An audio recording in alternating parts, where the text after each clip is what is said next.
مجنوں کی حضرت امام حسن سے ان دنوں میں ملاقات ہوئی جب امام حسن حضرت امیر معاویہ کے حق میں دستبردار ہوئے اور حکومت ان کے حوالے کر دی تھی۔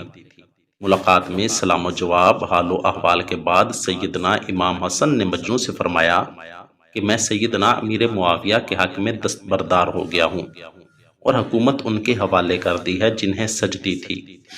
جب مجنوں نے سنا تو عاشق کو اپنے معشوق کے علاوہ اور سجتا ہی کیا ہے، اس کے لیے تو سب کچھ اس کا معشوق ہی ہوتا ہے۔ تو مجنوں امام حسن سے کہنے لگا کہ میرے خیال سے تو حکومت لیلا کو سجدی ہے۔ یہ بات سن کر سیدنا امام حسن نے فرمایا کہ انت مجنون، یعنی تو مجنون ہے۔ اس دن سے اس کا نام کیس سے مجنون پڑ گیا۔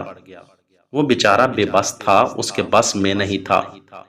لیکن اگر کوئی ایسی محبت اپنے خالق حقیقی سے کر لے تو دنیا جہاں کی تمام چیزیں اس کے قدموں میں آ جائیں۔ اے کاش کہ ہمیں سمجھ آ جائے اور ہم اپنے خالق حقیقی سے حقیقی معنوں میں محبت کر لیں۔ اللہ تعالی ہمیں سمجھ عطا فرمائے۔ آمین ثم آمین۔